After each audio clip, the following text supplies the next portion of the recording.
En un mundo a la deriva, cuando la búsqueda e intentos humanos no bastan, solo una es la fuente de esperanza que llenará todo su ser. Es Dios, quien con su palabra viva y eficaz le habla hoy. Con ustedes, el pastor Óscar Velázquez.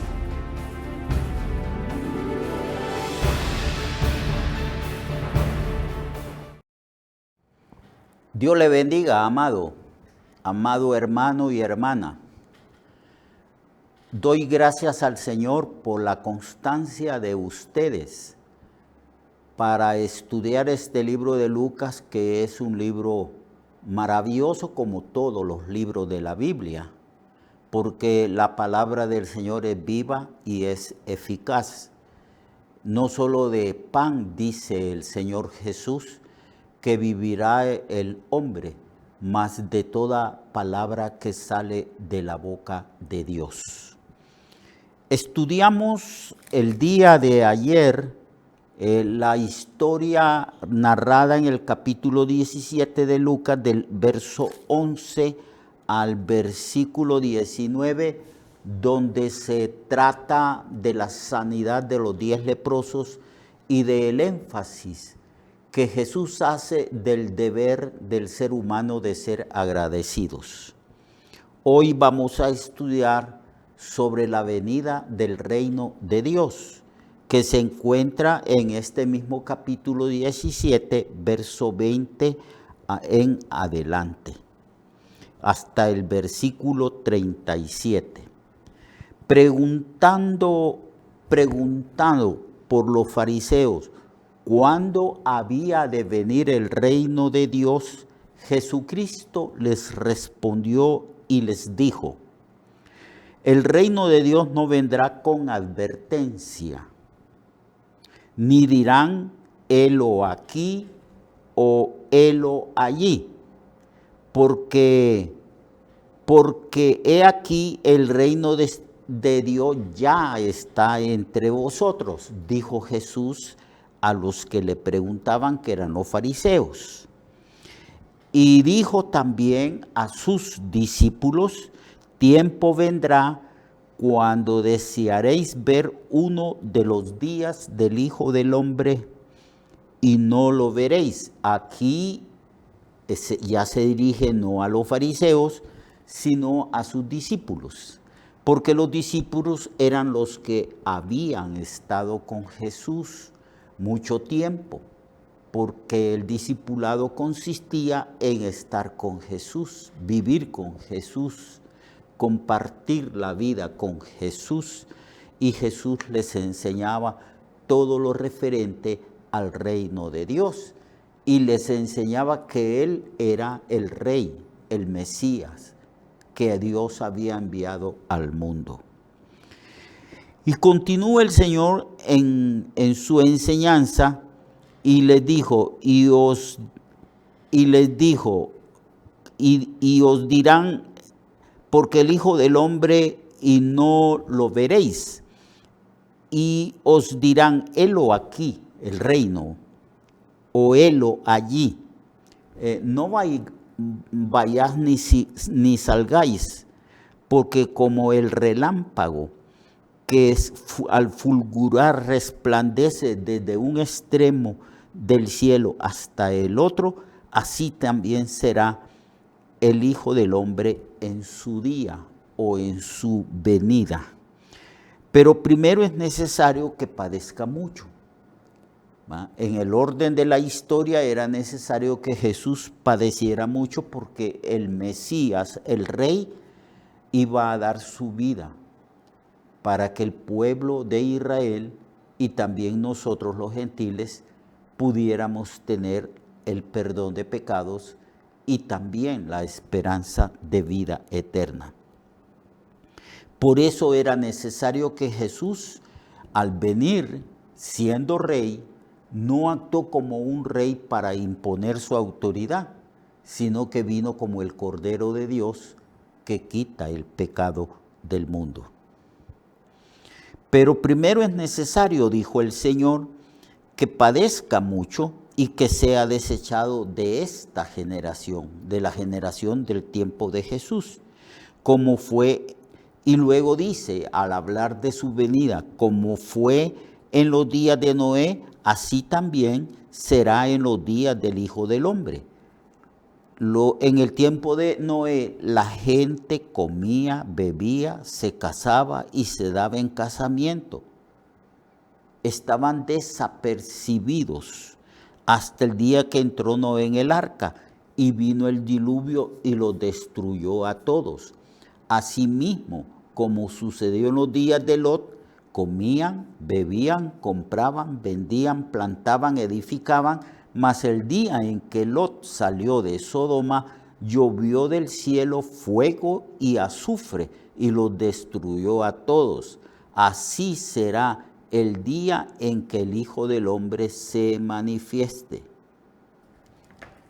Aquí pues el Señor está hablando de que su presencia significaba la venida del reino de Dios, pero no de forma majestuosa, gloriosa y potente, que habla la Escritura que el Señor vendrá en los días postreros, en su segunda venida, que va a venir con gran poder y gran gloria, como lo declaran los evangelios, principalmente Mateo.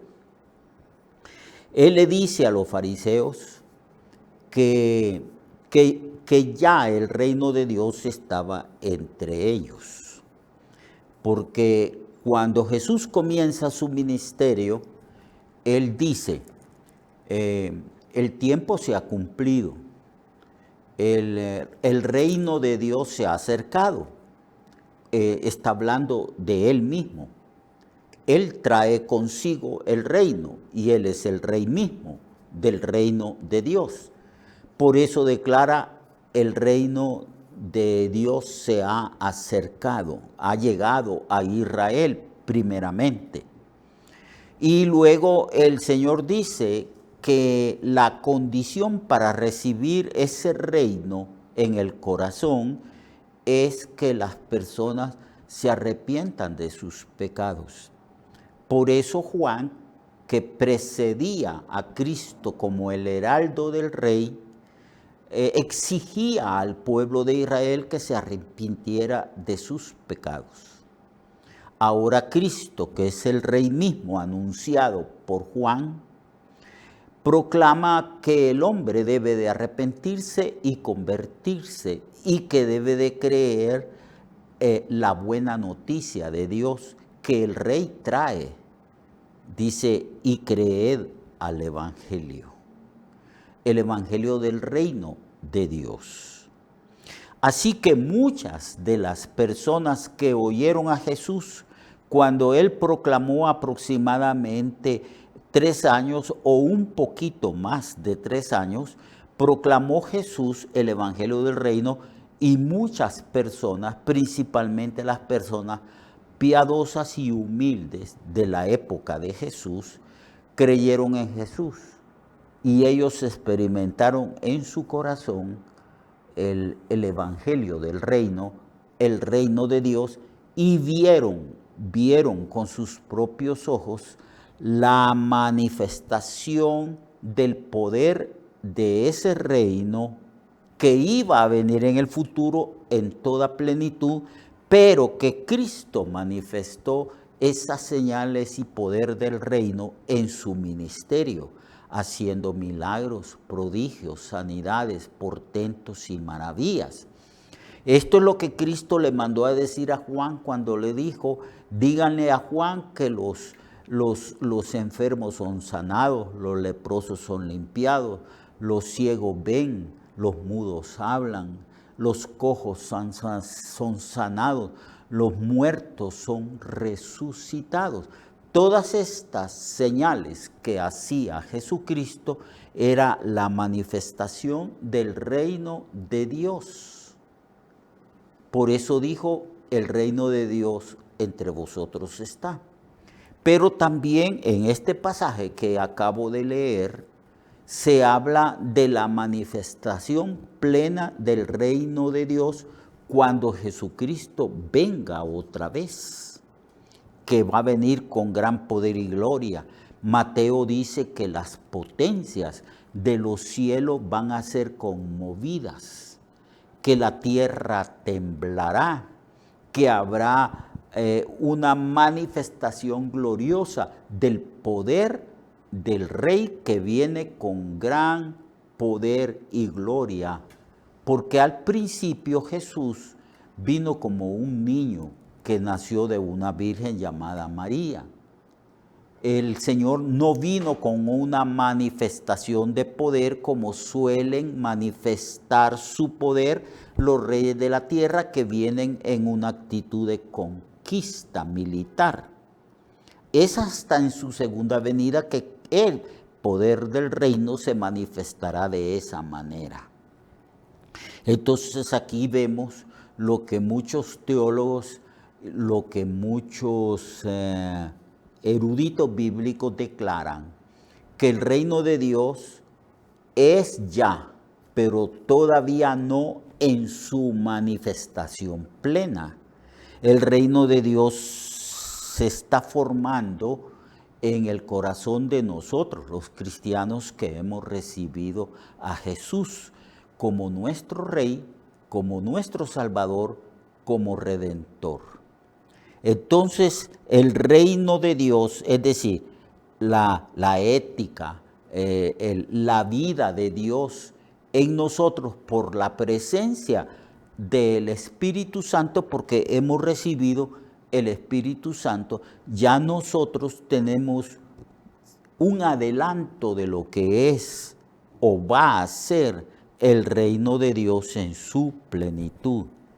Aquí se manifiesta que el reino de Dios es ya ahora, en este momento, pero todavía no en su manifestación plena cuando Él venga. Entonces, por eso aclara y dice, el reino de Dios no vendrá con advertencia, ni dirán helo aquí o helo allí, porque aquí el reino de Dios está entre vosotros.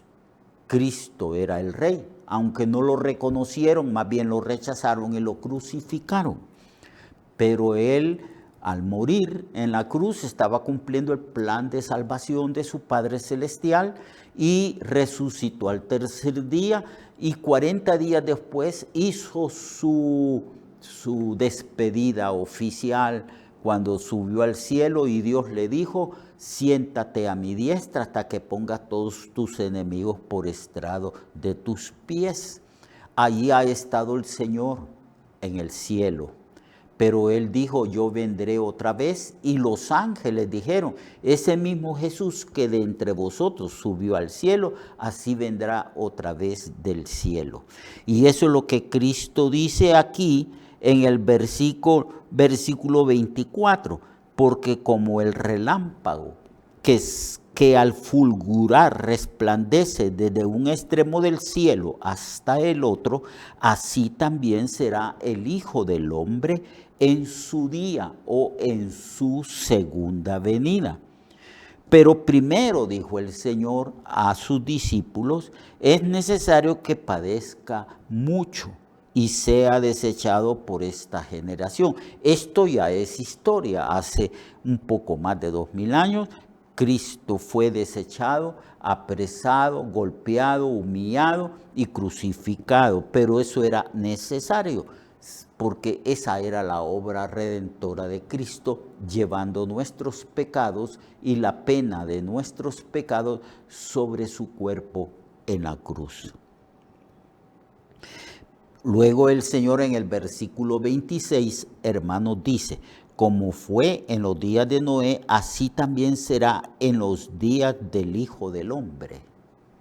Aquí está hablando ya de su segunda venida y está hablando de la condición moral y de la condición pecaminosa de los seres humanos cuando el Señor venga. Dice que los seres en el tiempo en que vino el juicio de Dios sobre sobre los hombres en el diluvio, en el tiempo de Noé, los hombres dice que comían, bebían, se casaban, se daban en casamiento hasta el día que entró Noé en el arca. Lo que está diciendo es que el ser humano continuaba viviendo, practicando su vida, pero ellos habían desechado a Dios, no creían en Dios ni se sujetaban a los mandamientos de Dios. Ellos vivían como vivía toda la humanidad y como la humanidad está viviendo en estos tiempos modernos, hermanos y hermanas.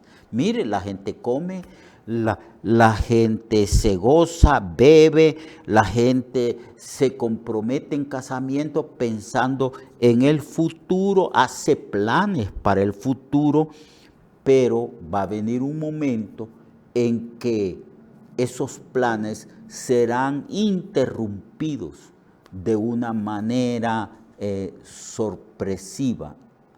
Es cuando Cristo venga. Ahorita la gente no cree en la venida de Cristo, ni en Cristo mismo, no cree que la historia de la humanidad va a sufrir una interrupción repentina y violenta, porque el Señor viene con gran poder y gran gloria. ¿Y cómo vivía la gente en el tiempo de Noé? Bueno, solo tiene que remitirse al Antiguo Testamento y allí tendrá los detalles que el Señor dice que el pensamiento, las intenciones, la voluntad del hombre era solo hacer continuamente la maldad y el pecado. Tal era la condición moral y pecaminosa del ser humano que Dios decidió destruir a la humanidad. Parece que ya habían llegado a un extremo en que no se podía revertir esa condición porque el hombre ya no había perdido hasta la capacidad de arrepentirse a causa de su maldad y de su corrupción. Entonces el Señor dice que así como en los días de Noé, así será la segunda venida de Cristo. Aquí pues está hablando de que el reino de Dios ya se estableció en los hijos de Dios, en nuestros corazones, por la presencia del Espíritu Santo, y que al final de la historia de la humanidad, Jesucristo va a venir con gran poder y gloria para establecer un reinado milenial aquí sobre la tierra. Mañana continuaremos hablando de estas cosas. Lo espero mañana para que continuemos estudiando el libro de Lucas. Dios le bendiga, Dios le guarde y pongamos en práctica lo que continuamente aprendemos. Hasta mañana. Recuerde que su vida puede cambiar y mejorar, porque la palabra de Dios es viva y eficaz, y más cortante que toda espada de dos filos. Hebreos 4:12. Nuestra oración y deseo es que esta palabra predicada lleve mucho fruto. Le esperamos en el próximo programa, a esta misma hora y en esta misma estación. Esta es una producción de Ministerios Reflexionarte, en colaboración con Cirkenu Network. Sus comentarios son bienvenidos. Escríbanos al correo reflexionartehn@gmail.com o al 504-9802-6186. 504-9802-6186.